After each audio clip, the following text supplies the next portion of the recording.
नमस्कार दोस्तों, मुद्दा देश का है और जैसे मैंने अपने पिछले वीडियो में कहा कि देश के दुश्मनों से ज्यादा प्रॉब्लमेटिक ये जो देश के अंदर वाले दुश्मन हैं, जो जयचंद हैं इनसे। और एक मतलब डेली सुबह जब उठते हैं और सुबह और शाम देश के एक बहुत युवा नेता हैं, बहुत युवा नेता, आप सब समझ गए होंगे, और उनकी उनसे भी युवा मां, तो रोज सुबह वो एक सवाल पूछते हैं। रोज कहते हैं कि साहब प्रधानमंत्री ने झूठ बोला, चीन ने हमारी जमीन पे कब्जा कर लिया है। और उनके कुछ पार्टी के ऐसे पत्रकार, मतलब पत्रकार नहीं, प्रवक्ता, जिनको पता भी नहीं शायद गलवान वैली कहां पे है, वो सवा तरह के बहस करते टीवी पे आके, जिनका मतलब शायद कभी गए भी नहीं होंगे, देखा भी नहीं होगा। और छोड़ देना, मैंने पिछली बार कहा तो बहुत कुछ हो जाएगा रात में। तो इतने युवा नेता हैं देश के कि मैंने सोचा कि जवाब तो देना पड़ेगा। और हमारे प्रधानमंत्री का स्टेचर बहुत ऊंचा है, ऐसे लोगों को जवाब उनको देना शोभा नहीं देता, तो मैंने सोचा मैं जवाब दे देता हूं। तो उन्होंने कहा कि साहब प्रधानमंत्री ने झूठ बोला कि देश की सीमाओं के अंदर चीन है, उसने हमारी जमीन कब्जा कर ली है। मैं उन युवा नेता से बिल्कुल 100% सहमत हूं, 100% सहमत हूं कि देश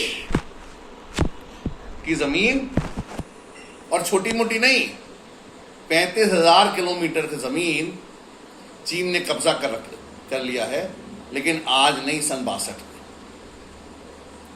और सन 62 के बाद से लगातार, जब तक उन युवा नेताओं के पिताजी, दादी जी और ये लोग प्रधानमंत्री रहे, और उसके बाद एक और उनके पार्टी के और प्रधानमंत्री रहे, सन 93 में, 2008 में, इवन 2013 में भी चीन जो है हमारी जमीन पर वो लगातार कब्जा करता रहा है। तो आज मैं इस बात का खुलासा कर रहा हूं, मैं बिल्कुल उनसे, शायद प्रधानमंत्री जी ने उनको बचाने के लिए ऐसा कहा होगा, मैं उनसे बिल्कुल 100% इस बात में वो रखता हूं कि हाँ, हमारी देश की जमीन पे चीन का कब्जा है, लेकिन ये कब्जा सन 62 में हुआ था। तो पहली बात ये। अब वो ये कहते हैं कि साहब ये जो है हमारी सेनाओं के 20 आदमी मार दिए गए। बिल्कुल, एक कॉन्फ्लिक्ट हुआ, उसमें हमारी सेना के 20 आदमी मार दिए गए। लेकिन मैं उनको एक बात ये बताना चाहता हूं कि जब हमारी सेना के 20 आदमी शहीद हो रहे थे, तो शहीद होने के पहले एक एक ने 4-4 को मारा। ये बात वो क्यों नहीं कहते हैं? ये बात उनको कहने में शर्म आती है, क्योंकि सन 2008 में वो खुद चीन के प्रधानमंत्री के साथ एक लिखित समझौता करके आए थे। ये कहने में उनको बड़ी शर्म आती है कि हमारे सैनिकों ने भी उनके सैनिकों को मारा। उसके लिए उन्हें चीन के प्रधानमंत्री का बयान चाहिए। हमारी सेना के लोग बयान दे रहे हैं, उसका उनके ऊपर कोई वो नहीं है। तो ये जो पहली बात उन्होंने कही, मैंने क्लैरिफाई कर दिया कि हाँ, प्रधानमंत्री ने उनके परिवार को बचाने के लिए ऐसा कह दिया था, लेकिन ऐसा है नहीं। ये कब्जा सन 62 से है हमारी हिंदुस्तान की जमीन पे, गलवान घाटी में। और गलवान घाटी कोई बहुत छोटी सी चीज नहीं है, एक बहुत बड़ी घाटी है, जिसपे कुछ हिस्से पे चीन का कब्जा है और कुछ हिस्से पे हमारा कब्जा है। अब जब ये सवाल पूछते हैं कि साहब हम उनकी जमीन पे लड़ने गए थे कि वो हमारी जमीन पे लड़ने आते हैं, तो मैं इसका भी एक जवाब दे देता हूं। पता नहीं कैसे ये बात, मतलब इतने बड़ी पार्टी के नेताओं को नहीं आती समझ में, कि सपोजिंग मेरा और मेरे भाई का विवाद है एक प्लॉट के ऊपर, और मैं अपनी, जहां मेरी समझ है वहां पे प्लॉट पे अपनी दीवार खींचने लगूं, और मेरा भाई आके मुझसे लड़ने लगे, तो क्या होगा? कभी मैं उसको घूंसा मारते हुए उधर चला जाऊंगा, कभी वो घूंसा मारते हुए इधर चला आएगा। यही तो होता है ना लड़ाई में। अब वो कितनी बार कौन इधर गया था और कितनी बार कौन उधर गया था, कोई गिन रहा था वहां बैठा हुआ? लड़ाई में तो ऐसे ही होता है भाई। एक विवादित जमीन है, एक ने इसको घूसा मारा वो उधर गिरा है, उसने घूसा मारा वो इधर गिरा, और इस तरह से लड़ाई हुई और आखिर में आज देखिए जैसा रिपोर्ट आ रही है चीन ने मान लिया है कि वो पीछे जाएगा। तो सवाल ये है कि जब हम हिंदुस्तान की सेना पे भरोसा नहीं है, हमको चीन के प्रधानमंत्री के बयान पे, और ऐसे लोग पहले पाकिस्तान के बयान की मांग कर रहे थे जब बालाकोट और उरी हुआ था, तो आज देखिए चीन के प्रधानमंत्री बयान देंगे तभी वो मानेंगे कि कितने आदमी मरे हैं। रोज पूछते हैं हमारे प्रधानमंत्री ने सरेंडर कर दिया। अरे सरेंडर हमारे प्रधानमंत्री ने नहीं किया, तुम्हारे नाना ने किया था, नहीं नानी के पिताजी ने किया था, नहीं दादी के पिताजी, कुछ ऐसा जो भी है, तो उन्होंने किया था। सरेंडर मोदी साहब ने नहीं किया है। तो इसलिए ये जो बहुत विद्वान लोग हैं इस देश के, जो टीवी पे आके बहुत बकबक करते हैं, पहले तो इनको पर्दे समझना चाहिए। गलवान घाटी कहाँ से कहाँ तक है, उसके ऊपर के कहाँ तक 35,000 किलोमीटर कहाँ पे खत्म होता है जहाँ तक उनका था, और 35,000 किलोमीटर के बाद भी वो काफी वो पिछले 30-40 सालों में उन्होंने थोड़ा थोड़ा करके आगे बढ़ते आए, वो कहाँ तक है। आपने तो वहां सड़क तक नहीं बनाई थी, मोदी जी ने तो सड़क के पुल भी बना दिया। तो ये बातें अच्छी नहीं है कि आप जब इस तरह से सेना का अपमान करते हैं कि हमारी जमीन छीन ली, और छीनता कोई किससे है, वहां तो सेना बैठी है ना, चौकीदार। तो जमीन का चौकीदार कौन है? सेना है। आप कहते हैं सेना से छीन ली, तो आप तो बड़ा अपमान कर रहे हैं सेना का। दुनिया के सबसे बढ़िया सेना है हिंदुस्तान की, सिर्फ आपकी राजनीति चमकाने के लिए। अरे भैया पब्लिक ने कहा 5 साल बाहर बैठो और कुछ पब्लिक के लिए काम करो, तो शायद आप वापस आ जाओ, लेकिन इस तरह के काम से वापस नहीं आने वाले। देश में मैंने पहले भी कहा एक मजबूत सरकार है और मजबूत सेना है, और ये रोज रोज सुबह शाम आप जो ट्विटर करते रहते हैं, तो मैं बता बार बार रहा हूं कि हाँ हिंदुस्तान की जमीन पे चीनी सैनिक हैं, और वो सन 62 से हैं, आज से नहीं है। और आज का भारत बड़ा मजबूत भारत है। अब हम इंतजार कर रहे हैं चीन के प्रधानमंत्री राष्ट्रपति कुछ कहेंगे, जिनपिंग साहब, तब हम मानेंगे, क्योंकि हम अपने देश की सेनाध्यक्ष को मानते नहीं है, ना हम अपने देश के प्रधानमंत्री को मानते हैं। बहुत मतलब ऐसे समय में जब देश को एकजुट होना चाहिए, उस समय अगर कुछ लोग इस तरह के सवाल उठाते हैं, तो ये क्या दर्शाता है? ये दर्शाता है सिर्फ उनकी नकारात्मक सोच और उनकी सत्ता में आने की चाह, और कोई नहीं निकलता। आपके जमाने में तो सैनिक जो भेज दिए गए थे वो बिना, उनके पास स्वेटर तक नहीं थे उनकी, आज बुलेट प्रूफ पहन के जा रहे हैं। S-400 लेने के लिए राजनाथ सिंह पहुंच गए हैं। राफेल के बारे में आपने इतना हंगामा किया, राफेल आ रहा है और उसके बाद चटनी बन जाएगी चीन की। और मैं ऐसे सबसे एक ही बात कहूंगा, अगर दम है ना तो एक बार चीन मुर्दाबाद कह के दिखा देते हैं इन सारे तथाकथित लोगों में। किसी की हिम्मत नहीं चीन मुर्दाबाद कहते। मैं सबको चैलेंज करता हूं, एक बार चीन मुर्दाबाद कह के दिखा दो टीवी पे खड़े होके।